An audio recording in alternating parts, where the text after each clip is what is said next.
So దీనికి కారణం ఎయిడ్యూడ్ అనే పర్సన్. ఇది విను అన్న గొద్దగా అడగలేదు 200 ఫోన్ పే చేయి. 45,000 కమెంట్లు. అన్న హెయిర్ కట్ చేసుకోవాలి, ఒక 150 ఉంటే ఫోన్ పే చేయాలి. కనీసం వాడికి కింద బొచ్చు కూడా మొలిచుండదు. ఇది విను గొర్రెలా మీరందరూ.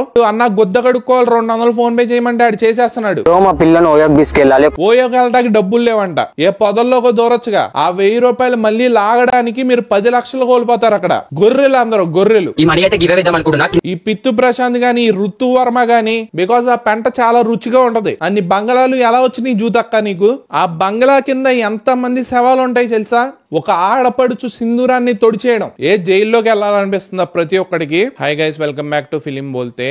ఇవాళ ఒక సన్నాసి, ఒక యదవ, ఒక దరిద్రపు నాయాల గురించి మాట్లాడుకుందాం. దానికంటే ముందు చాలా మంది కమెంట్ చేస్తున్నారు, బ్రో అసలు నీవు కంటెంట్ ఏం చేస్తున్నావు అర్థం కావట్లేదు, కాసేపు అదంటావు కాసేపు ఇదంటావు అనేసి. అందరికి క్లారిటీ ఇవ్వబోతున్నా. ఏంట్రా అంటే, మనం ఒక కంటెంట్ మీద స్టిక్ అవ్వద్దు. బేసిక్ గా మనం మూవీ కంటెంట్స్ చెప్పుకుంటా ఈ రేంజ్కి వచ్చాం కదా. దాని తర్వాత సోషల్ ఇష్యూస్ మీద మాట్లాడాం. దాని తర్వాత నేమ్స్ మార్చి చెప్తున్నా, హెచ్పి క్లినిక్ అనేసి దాని మీద రియాక్ట్ అయ్యాం కదా. సో దాని తర్వాత బెట్టింగ్ యాప్స్ మీద ఒక 2-3 వీడియోలు చేయడం జరిగింది. సో బేసిక్ గా మన మోటో ఏంటంటే, కొన్ని వీడియోస్ లో ఎంటర్టైన్మెంట్ ఇద్దాం, అలాగే కొన్ని వీడియోస్ లో అవేర్నెస్ ఇద్దాం. ఎందుకంటే మన ఛానల్ ని ఓన్లీ ఎంటర్టైన్మెంట్ పర్పస్ గురించి చేయాలంటే చేసేయచ్చు, కానీ అవేర్నెస్ ఎవరిస్తారు? కాబట్టి అవేర్నెస్ ఇద్దాం. ఎవడైనా ఇంకా బెట్టింగ్ ప్రమోషన్లు చేస్తే వాడిని గట్టిగా ఎక్స్పోజ్ చేద్దాం. అలాగే మనం క్వశ్చన్ చేద్దాం. సో అన్వేష్ బ్రో, ఇంకా కలుపు మొక్కలు ఆగట్లేదు బ్రో, వస్తానే ఉన్నాయి. సో దీనికి కారణం ఎయిడ్యూడ్ అనే పర్సన్. ఆ పర్సన్ ఇప్పుడు మారిపోయాడు.